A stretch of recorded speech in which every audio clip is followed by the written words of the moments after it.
walang ilaw ang LCD dahil nabasa at walang budget sa pang LCD.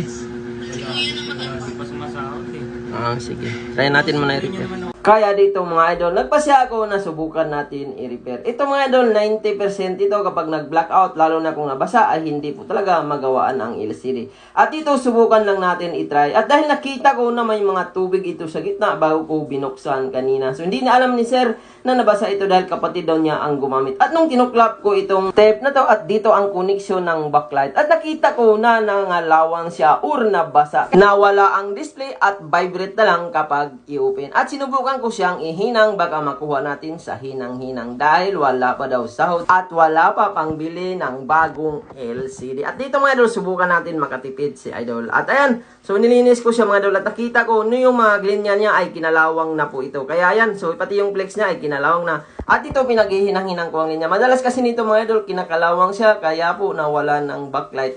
At ito sinubukan natin mga idol at ayan, lagyan ko ng tip. So disalign muna natin ang flex at kapag gumana ito, swerte ang may-ari. At kapag hindi gumana, mayroon tayong ibang method na titingnan.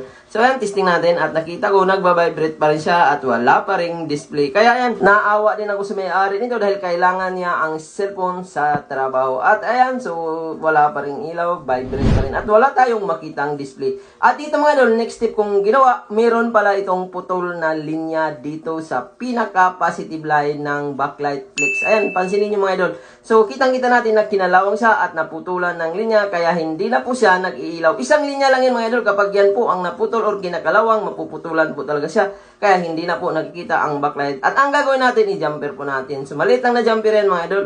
At yan, idugtong lang din natin dito sa kabila at tingnan natin mamaya kung makatipid ba ang may-ari nito dahil suki ko po siya at dahil naawa din ako dahil wala siyang budget. Nakiusap siya na baka magawan pa ng paraan. At ayan, after po natin na jumper, so ibalik natin ulit itong tape. So kapag tinanggal mo yung yellow tape kanina, so kailangan mo palitan para in case dumikit doon sa bakal, hindi maglalong mag-short. At kapag mag-short yan, pwedeng masira ang pinaka-backlight diode, puputok siya. At ayan, so after natin na jumperan, pansinin nyo mga idol, napailaw po natin. Laking tipid po ng may-ari nito mga idol dahil nakaligtas siya sa lagpas 1K na LCD kapag pinapalitan ng bago. Dito mga idol, hindi po lahat ng nababasa ay nagagawa kagaya dito. Madalas po talaga palit LCD. Napakaswerte lang ng may-ari dahil isang linya ang naputol kaya po nag-blackout.